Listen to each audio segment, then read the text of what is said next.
Hi, everyone. Alex Cardell here, your NCN host and moderator for this particular presentation. I want to once again thank our NCN member, Howard Ward, for sharing this information with us. And I am going to just get him on the screen here.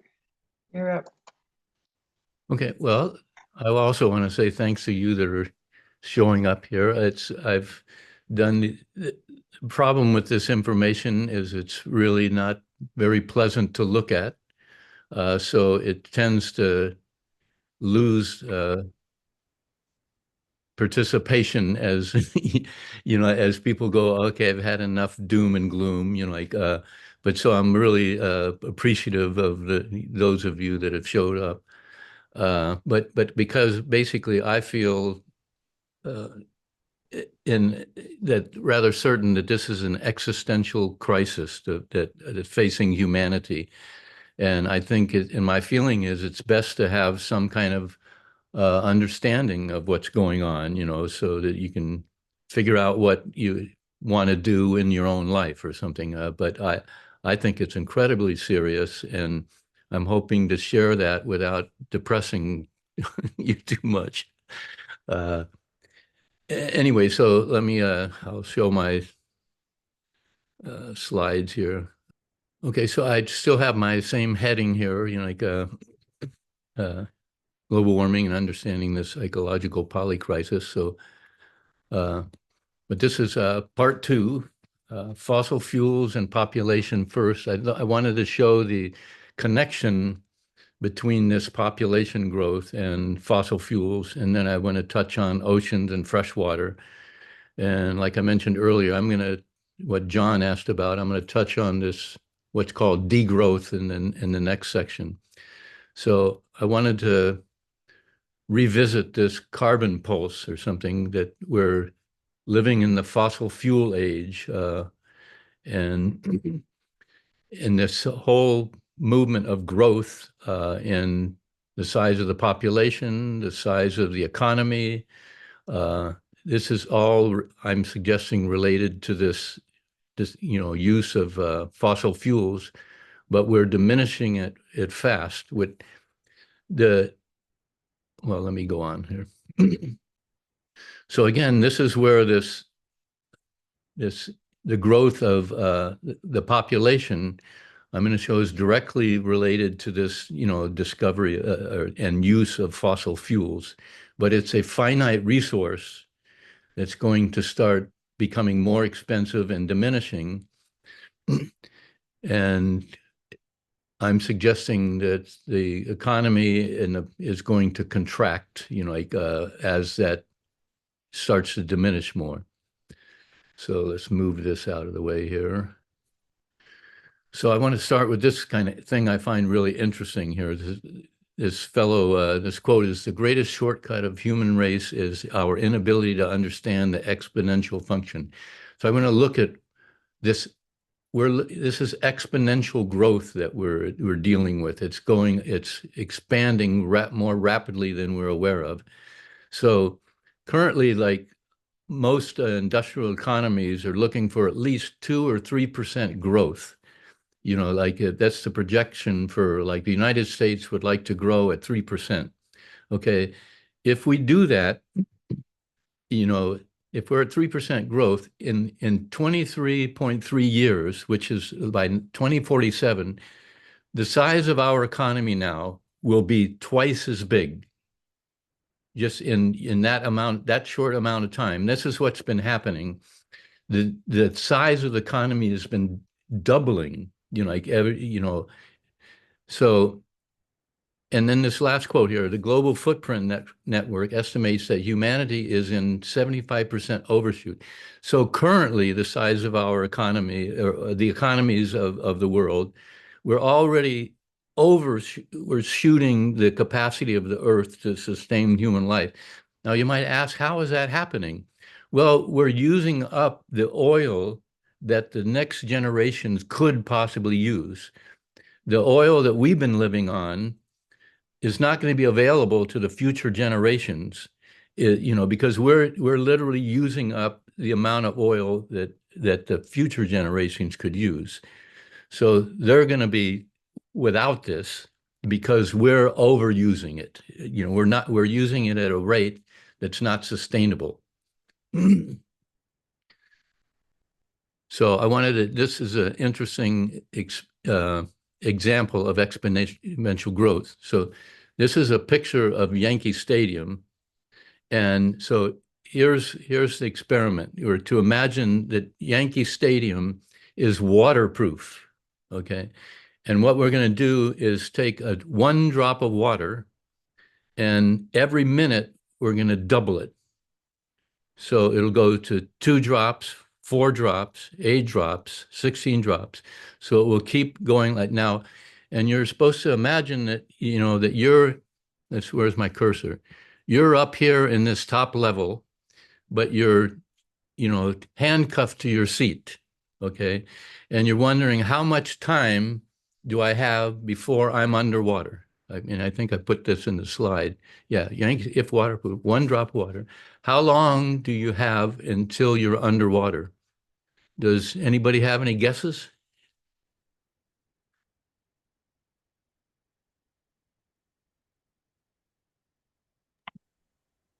Six hours.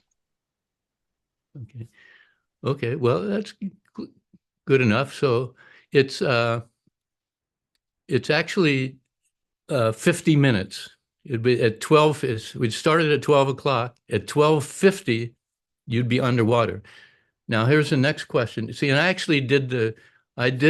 calculated that out. I started with drops, it went to ounces, then it went to, gallons. And then, because I had, I think in this example where I got this, they gave the volume of Yankee Stadium. Now, so here's the next question is, at what time was the stadium 93% empty? And you're still sitting in your seat, and it's 93% empty. The answer is, let me see, did I put it in here? No, the answer is at 12:43, 7 minutes before it's full, like it's 93% empty, because 1 minute before 12:50, like at 12:49, it's half full. At 2:48, it's a quarter full, and et cetera. So it's doubling so fast at the last moment, it's just doubling to where the whole thing is full. 1 minute before, it's half full. So you don't have much time till whenever it gets to the point that it's too late to move, because it happens in the last like 7 minutes, like to where it's doubling up to where it fills the entire stadium. That's the way exponential growth works. So as we're expanding our economy, and when it gets close to, just ruining everything, it's happening in those last few minutes. And this is something that we're not aware how things can, like grow exponentially. Just like I don't think we're aware that the entire size of our economy could double in literally 23 years, like if we stayed at 3% growth rate. So the point is, there's simply not a lot of time left because we're already in overshoot. Okay. So I wanted to go back again to now I want to show this connection between energy and and the fossil fuels, the oil. So again, the way we used to work, again, was like human labor and horse labor. And now we've got this energy source, okay? And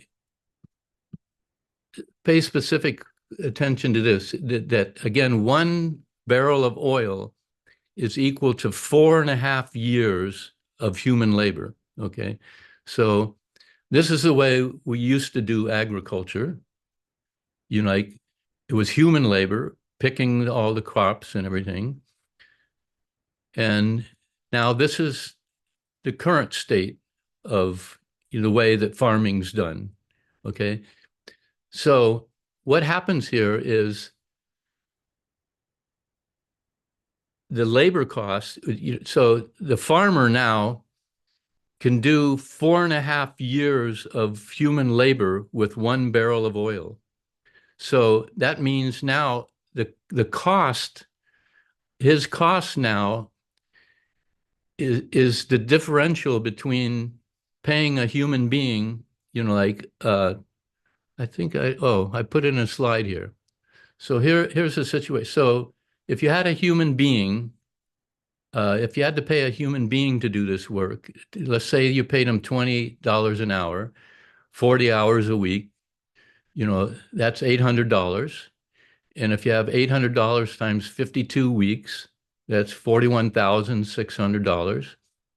And if you do that times 4.5 years, so for each barrel of oil, he's paying, let's say, current price of oil is $67 a barrel. So he pays $67 and he gets $187,000 worth of work.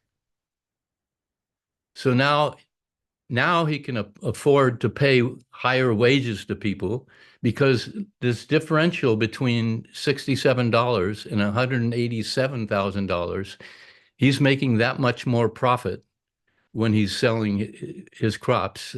So now he can hire people, pay them reasonable wages, and still make all that extra profit. So now this is happening not just in farming, this is happening in every corporation. They're using this oil that's giving them this energy source of 4.5 years of human labor. So they're able to accumulate massive wealth because their profit is it's just exponentially huge, so. Okay, so what happens is, again, this 1 barrel of oil allows for this massive production. You can, and so you can do all of these other things because of this powerful energy source, so the cost of food can, if it only costs the farmer a fraction of what he had to pay for the labor in the past, he had to hire a whole crew to do this. Now he has this energy source that he can, his profit margin is expanded, just out of sight. Like it's because he's saving all of this money with this 1 barrel of oil. So now he can pay these wages and that are higher. So now other people can afford to have a house because he can afford to share some of his profit that he's making off of this barrel of oil with the workers, because he still needs some workers to do the work. So he can pay them some of this massive profit that he's making. And now the other people can afford to buy their own house. They can buy things and they feel like now I can have children, because I can afford them now. So it's the whole economy is expanding because of this massive, energy source that's come so cheap and gives so much. So every segment of the population, every owner or corporation has this like energy source that's allowing them to make this so much more profit than they could by paying the labor of the human beings, but they can share a portion of that with the population, which gives them an income to where they can again expand and do the same thing. So what I'm suggesting is all of the stuff that you see in the screen now, that's only been made possible due to this energy source of fossil fuels. Without that energy source that could do 4.5 years of labor, none of this stuff could be built. You couldn't build these big skyscrapers without fossil fuels, without that energy source. And this is all, what I'm suggesting, this is all at risk if the oil source starts to deplete. All of this sort of civilization is in risk of collapsing. So just some other facts here. That see all of the stuff that creates that, the skyscrapers and all that, steel manufacturing, it, produces 7% of industrial emissions. So if we're going to reduce emissions, just making steel, which requires, it's, like it says in the second thing here, burn fossil fuels to reach the temperatures needed to smelt raw iron and carbon and steel. To create steel, it's requires all of this fossil fuel energy to get up to these temperatures to create that. And the cement manufacturing for all of the cement that's in the city, that's all fossil fuel, like it needs fossil fuels to create this cement.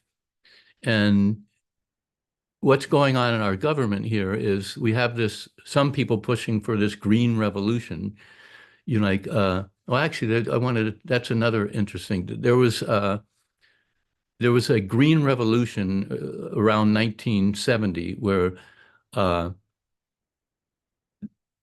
this is where there was this big push for industrial agriculture because there was a lot of starvation going around the world. And, they're wondering, how do we feed these populations? So I don't know if I think his last name was Borlang. I don't know if I put it in here. Yeah, it's on the bottom thing here. This father of the Green Revolution, they gave him a Nobel Prize in 1970. He said because he was credited with saving over 1 billion people from starvation. So, but this Green Revolution was like in the top line here, it says, it's incorporating new technologies and the widespread use of chemical fertilizers, pesticides, and controlled irrigation. The Green Revolution, the fertilizer is gas-based. It's fossil fuel-based. And again, and gas is going to peak, let's say 10 or 20 years after the oil's peaking. We're depleting the gas source too. And I guess I wanted to mention that this, like when John brought up this energy of the sun, but this fossil fuels that we're depleting, it's literally called ancient sunlight. It's over millions of years, the plants and that decayed and after all of the solar synthesis and stuff, that's what we're digging out of the earth is like ancient sunlight. But we're depleting that, and I'm saying the entire economies run on this fossil fuel source. So let me see. So again here, if you look at, here's 1960, there's 3 billion. This is where this exponential growth starts to go up because we're using this industrial agriculture and, like fossil fuel-based fertilizers. And if we're depleting the fossil fuels, which we are, then it's going to reduce this possibility of the chemical fertilizers. Now we could save that, but we'd have to stop all of the other uses of fossil fuels and just give it to food. But this is without this ability to produce all of that food, there's not going to be enough food for people to live on. It can't feed a population of 8 or 9 billion. So here's a few comments about the situation. So responding to overpopulation goes way beyond stopping continued growth or having smaller families. It means getting down as rapidly and, of course, humanely as possible to 1 billion or less that can actually thrive sustainably and in material comfort without fossil fuels and everything they unsustainably enable. This is from a website called the Green New Deal, and that's part of this second fellow, this UBC professor emeritus, William Rees, provides a grim calculations for humanity if climate change and growth in population and consumption fueled by cheap energy goes unchecked. And his suggestion was, yes, the climate crisis may wipe out 6 billion people. And this fellow, William Rees, was the one that came up with this ecological footprint notion by measuring the amount of land that it takes to sustain human existence. And he's one of the main sources that I draw from. And if you look on the internet and YouTube for William Rees, there's loads of presentations much better than mine.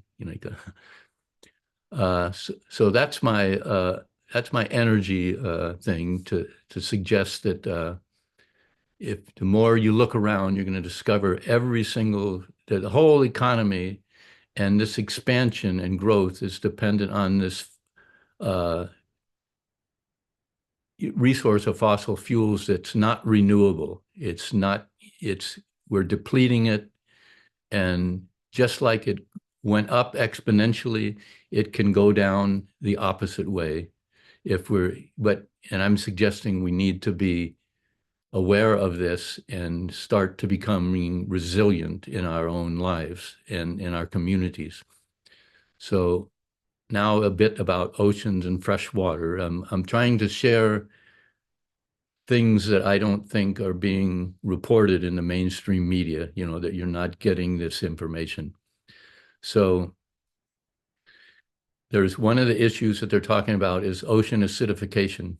So as the ocean absorbs it says about 30% of the CO2. If that keeps going up, at a certain point, it starts acidifying. It creates, carbonic acid. So it literally is an acid. The more that you put this into the ocean, so all these other shell lives, that I'm on this third section here. This can make building and maintaining shells and other calcium carbonate structures difficult for organisms such as oysters, clams, sea urchins, shallow water corals, deep sea corals. This is, as we put more and more CO2 in the atmosphere and it gets absorbed in the ocean, it starts affecting all of this sea life, that they can't, it kills them off. And it also makes if we're eating these things, then it becomes unhealthy for us. So and here's some other facts about the ocean. It says we have lost nearly 90% of all large fish in the ocean since the 50s. So all of this industrial fishing is depleting, all of the large fish. We're literally overfishing the oceans, as difficult as that might be to understand. It says, so at the current rate of fishing, the world's fisheries are predicted to collapse in less than 30 years. 1/3 of all edible fish caught in the ocean are now fed to livestock and farmed fish. We're using this, to feed our own, say, meat eating, issues, like for the farming and the livestock. So, and here's a fact I also found interesting. By 2050, the amount of plastic in the ocean will weigh more than the fish. So now here's another, so that's one aspect of the oceans. And this is another big concern that they're talking about. It's called AMOC, the Atlantic Meridional Overturning the Circulation. So there's this current of where the ocean, this is due to the temperature, this currents that move around, this is the Atlantic. Just so there's other currents in the other seas around the globe. But this current, it comes up from the south where it's warmer. And when it comes up here to around Britain, as the ocean gets colder, it lets off the heat. It literally keeps Europe, from freezing apparently this movie, The Day After, I forget what it is, that showed this ice age or something. This current, that when it's releasing this warmer air, when it hits the cold of the north, it keeps Europe warm, and so it's affecting the temperatures around, all these countries around the Atlantic. And but what's happening as the ice is melting up here, it's bringing the cold water in and fresh water here. There's another circulation here too. As this as it gets colder, the water gets heavier and it goes down into deeper layers and then travels back down south or something. But as this ice is melting, it's changing, it's becoming warmer up here. So it may stop the it's already 15% slower, this circulation.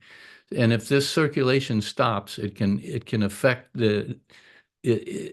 because also what happens when the water gets heavier, it has more oxygen in it. But if it stops putting the oxygen into the deeper layers, then the life down there starts dying out too.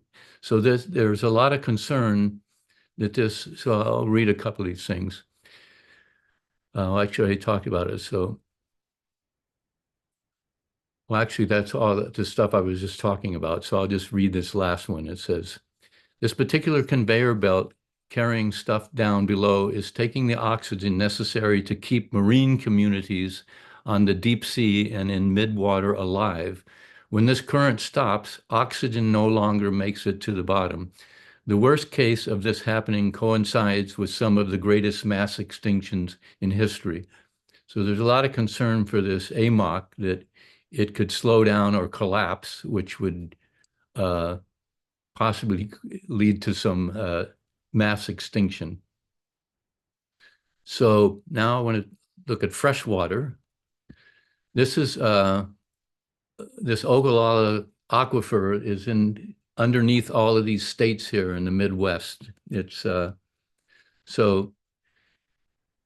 largest freshwater aquifer in the Western Hemisphere. So here's a few comments from, and there's this, where is the thing? See this, there's a film, if you want to look it up on YouTube, it's called Pump Dry, it's by USA Today. And it has some examples from around the world. This is a global phenomena that's going on with fresh water. Because of the expansion of population, we're depleting the aquifers underneath so here's what's happening in Kansas. This one farmer says, if you're looking at your car gas tank and your gauge, we're clear down to the E. This is where we're at with what we're doing to the aquifers around the world. And as another farmer comment says, it's tough to think about what's been in my family for well over 100 years, not being here in 20. Our food, and he's making this point, our food isn't coming from the grocery stores. It's coming from these farms. And if farms don't have water, it means there's going to be no food in the grocery stores either. So his bottom line is the authors found that groundwater levels declined between 2000 and 2022 in 71% of the 1,693 aquifer systems included in the research, with groundwater levels declining more than 0.1 meter a year in 36% of 617 of them. So around the world, this massive population is depleting the aquifers that the farms are dependent on, that we're dependent upon our food in the grocery stores. So a couple of facts here. Just today, 2.2 billion, 1 in 4 lack access to safe water at home. Now that's not happening here in the US, but this is what's happening globally. And 3.5 billion, 2 in 5 lack access to a safe toilet, because we're also using clean, safe water to flush toilets, and where, instead of using like gray water or these other things. Lack of access to safe water sources is a leading risk factor for infectious diseases, including cholera, diarrhea, dysentery, hepatitis A, typhoid, and polio. And this one, I actually had a picture, but I decided not to add it. According to the Indian National Crimes Record Bureau, there's an average of 32 farm worker suicides per day across India. And the fellow, or this group here mentioned, that's not the only contributing factor, but this lack of water for unable to sustain themselves. A lot of these farmers feel like they can't face this situation of not being able to sustain their families and themselves, so they're committing suicides. So this is already happening, I'm saying, but in the US here, if we walk out our front door, we go, I don't see the problem. What's the problem? But this is, if we look at a bigger picture, there's something else going on that we're not being shown by our media. So I'm ending with this presentation with the recommendations from last time. I think we need to educate ourselves about this. And again, question everything I'm saying. But individuals have limited capacity, but collectively we have great capacity. So I think we need to be connecting in our communities and learning about this and being prepared for this. So the suggestion is become politically engaged, like ask your representatives, why aren't we talking about population? Why aren't we talking about consumption? And we don't have decades. We need people in the thousands. You've got to look far ahead. We need to have a common understanding of our future. We have an obligation to share what we know. So that's where I think that's a reasonable description to look at where we're at. Oh, thanks for the thumbs up, Gil. So now anybody wants to, any comments or questions or criticisms or doubts or we're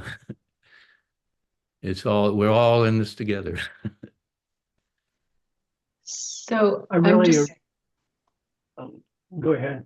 no, go ahead. I was just going to say, jump in when you feel like talking.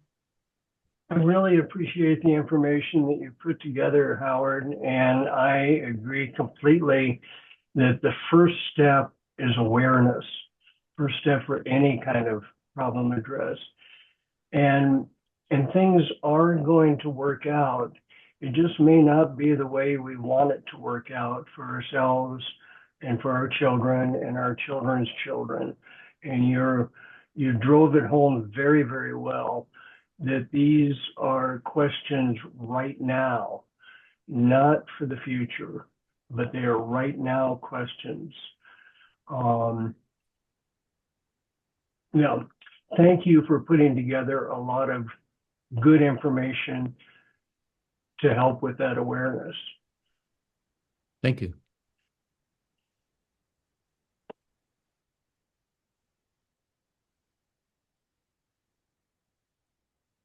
Howard, on a basic level, is it possible for our planet to continue to grow more food, create more resources, possibly expand the population in a way that would not be polluting or poisoning to the planet or to the life on the planet? Is it possible to do that without polluting like we're doing now? Mm-hmm. Well, from my point of view, I don't think that you can just keep growing and growing and growing, like on a finite planet. It almost seems just, I mean, it's as gigantic as the Earth seems to be, all of this growth is literally turning, like the live Earth into dead things, like, and I just feel like we're not seeing all the the destruction that's going on around. It's all kept out of sight, like because nobody wants to look at the damaged hills and the clear-cut forests uh, and and it's all like interconnected system. Like when we kill off certain species. Like when we kill off insects with all this pesticides and things, it affects the soil that provides the food and stuff.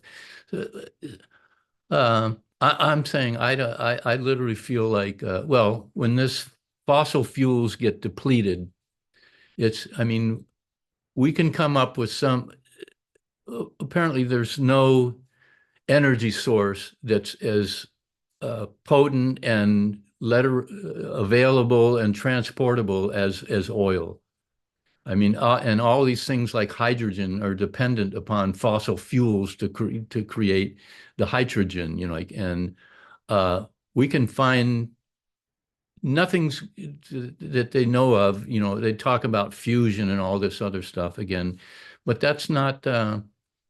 Fusion isn't plastic bottles and diesel and it's not it's it's not going to be the same. But back to your answer, I feel like we're going to have to live much simpler, but that might be this civilization is really not very healthy for us or something. We're not really living in harmony with nature, like and the the more I look at the way that we're living together, it's the word that comes to mind is insanity. Uh, but I don't want to go too far up. I don't see how it's possible once this. I do feel like you pointed out once the see when they had the oil crisis in the 70s or something, Jimmy Carter time. It was because the cost of oil went up to like 100 and whatever, 20, 30, $40 a barrel. And all of the cost of everything just, so they started rationing the oil. This is coming, like I'm saying, the rationing of oil and stuff, like, and so then if you look at what happens, the economy, this idea of growth is going to have to stop. We're going to be we can either choose to degrow or be forced to degrow. That's the options I see coming with the depletion of this fossil fuel source. Is the option is voluntary pulling back, or so I think if you had a population of 1 billion, perhaps you could still keep some of you would, and you didn't use up all the oil now. See, so it's a political, non-political comment. If Trump gets in, he's going to open up the pipes. Let's use up the rest of the oil as fast as possible. Drill, baby, drill. Okay. The smart move would be to limit the using this energy source for non-important things like all the excessive, buying of things and consumption. Cut back on all the unnecessary uses of this fossil fuel source and use it for, the health and well-being of the population. Well, I do find it really interesting that, as you pointed out, Howard, that as this use, the population has increased with the use of fossil oils, fossil fuels, and how that has really enabled a very artificial experience of life, right? We're all, I mean, if you go to the grocery store, even if you go to like an in quotes health food store, 80% of the food that is offered there is highly processed. It's in a box or it's in a bag, and it's been, gone way beyond its natural state. And, all kinds of things added to it that are in quotes natural, right? Because natural doesn't actually mean anything in the labeling world. You can say cement is natural in your food, right? So we've kind of gotten into this mentality that, quick and easy and simple, and so many people are living in what they're calling food deserts. The only food they have access to is in, like little mini marts and stuff. So it is all this packaged, over, it's really not food to my mind. And honestly, one of the things that I find in some ways the most alarming is that most people don't know how to even grow food. Like at the end of World War II, almost every household in the United States had a kitchen garden, because they were encouraged to do that because of the war, right? It was hard to move things around and stuff. But these days, so part of that education and the movement of that soft landing or whatever is, to encourage people like to maybe let go of some of these conveniences, and that's kind of a hard sell. And like obesity and all these various autoimmune things, and it's people are getting sicker and sicker the more convenient things are. It's it's odd to me that we're kind of like satisfied with that, or we're like go to the doctor and just get more drugs, to try to alleviate these things that are basically lifestyle oriented. So now I'll get off my soapbox, but I find it really interesting that when you say polycrisis, you really mean polycrisis. It's really from every direction we can look and see what's not working. Yeah, it's not just global warming is just a symptom, like it's a pollution problem from all of this excessive population and consumption. And the media is not pointing to any of this, because that would mean people would stop buying stuff, and then the economy, companies would go out of business, and no politician can say we need to draw back and stop growing. You'd be out of a job.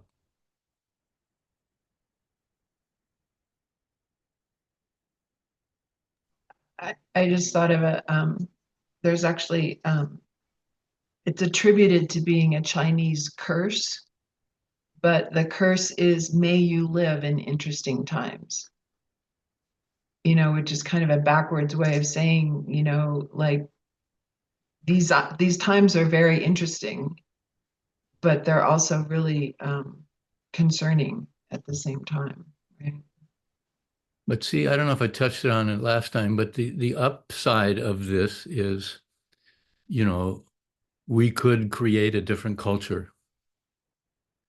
We could start cooperating and saying, well, let's create a caring culture rather than an adversarial culture. So it's, but it doesn't look like it's going to come voluntarily, but that would be the optimum way for us to, again, to learn to cooperate now instead of having no other alternative.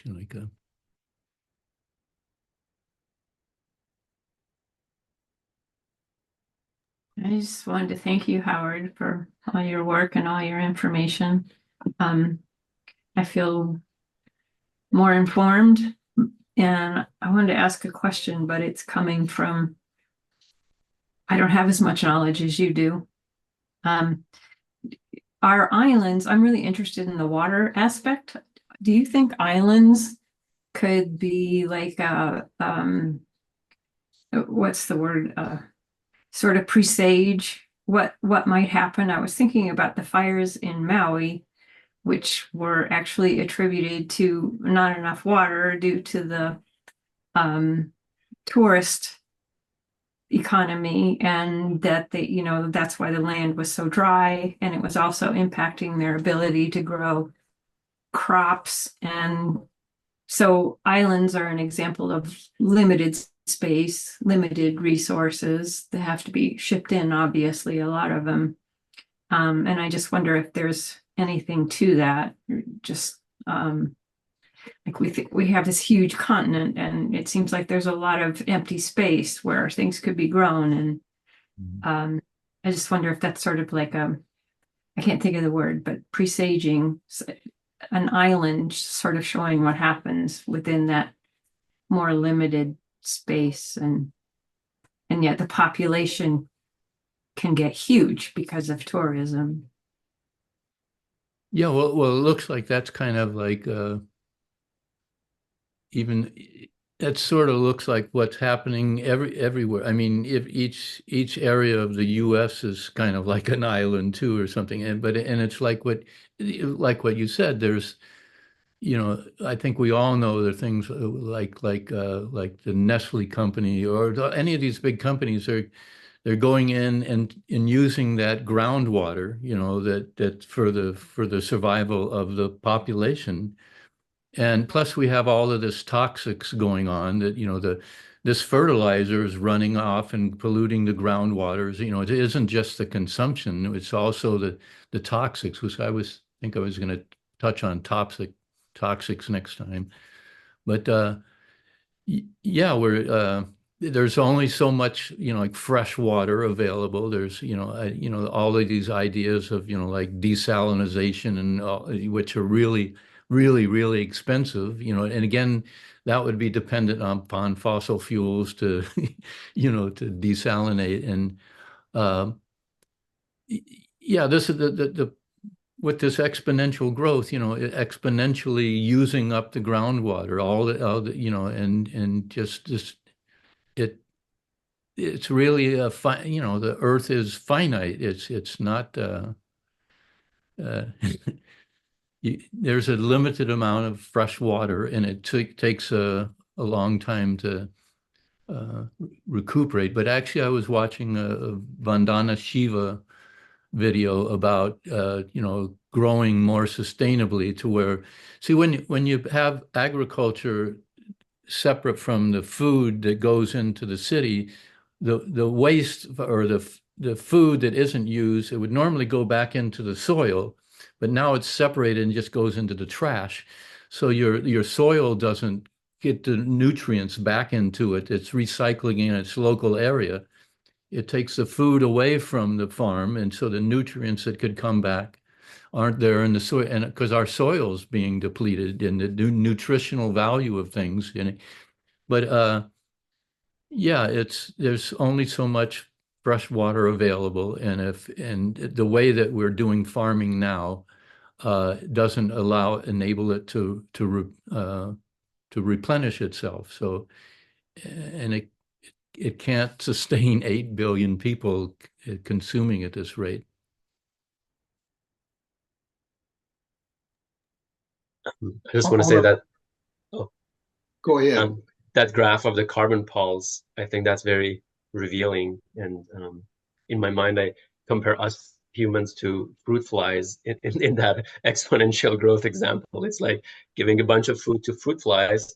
They're just going to exponentially grow, and then the food source or the water source ends, and they have to exponentially die. And and how do we do it gracefully and without fighting between countries? And yeah, just, I mean, it doesn't have to be that painful, as Gil said. It has to work out.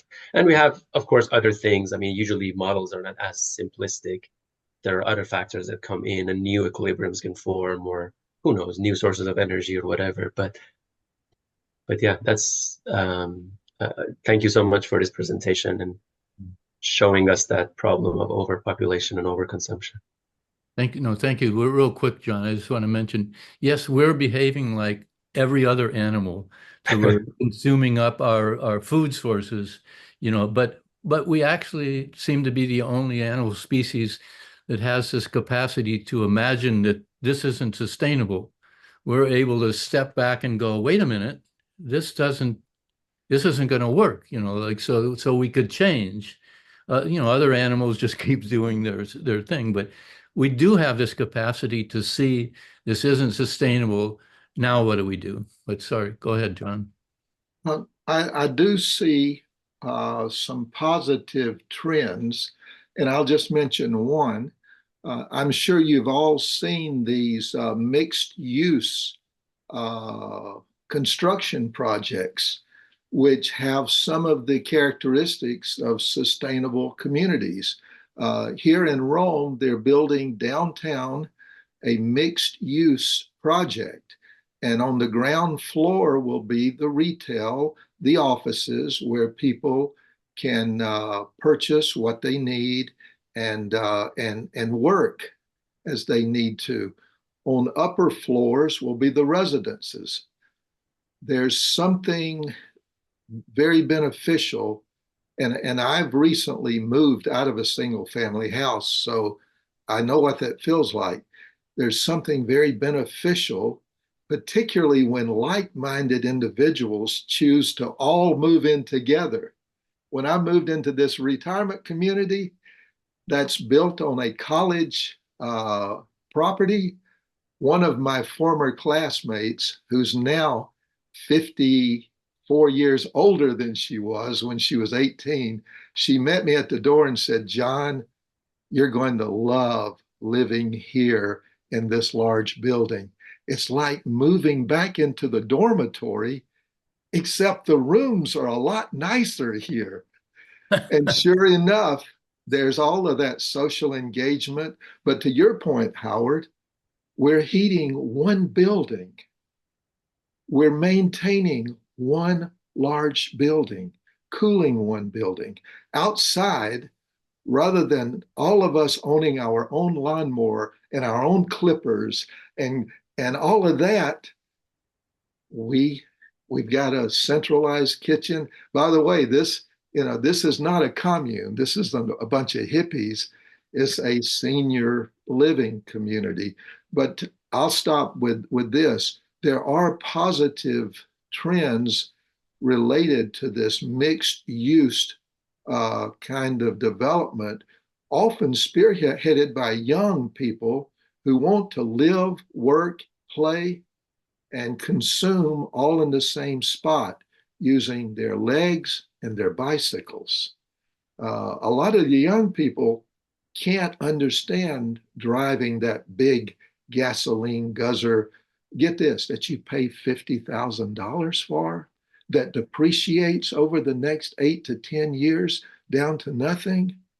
They think that should go with us dinosaurs. That should go into the history books. I'll stop there. Okay. I'm wondering whether I wanted to make this comment or not, but I mean, I think that's definitely like a step in the right direction. But I have this other kind of nagging thing going. I think we would be so much happier if we were more in touch with nature. I mean, if we were like had that, it's not such a huge population, but just everyone could have this contact with this beauty of nature, like to live, so I'm a little, I've become rather skeptical of the concreteness and all that, and everything, and feeling like we would be just so much more joyful if we were more in touch with nature. I don't mean to diminish there. Yeah, I think that's a step in the right direction. Howard, I agree with you. This community is built on the shore of a large lake. The deer wander around safely, grazing, and there's 27,000 acres of walking trails and bike trails. So, speaking for myself, we've got the best of both worlds. Now, you can't have that in downtown Atlanta, which is a couple hours from here. Yeah. Well, again, I want to thank Howard. I think we're getting close to time here, and we've got one more part next week. Looking forward to seeing that. And I think, Howard, I think we're going to have the opportunity to see what that looks like to live a lot closer to nature, because that's probably going to be the only way those, those people that are actually doing that are probably what's going to be the continuity or moving forward through this.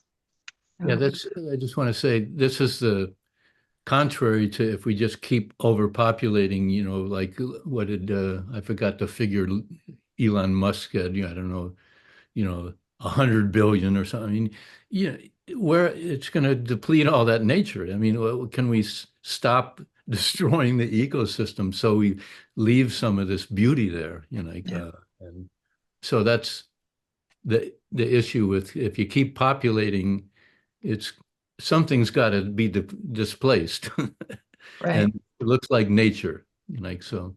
But yeah, no, well, thank you all so much for showing up, and it was my pleasure, so thank you. Yeah.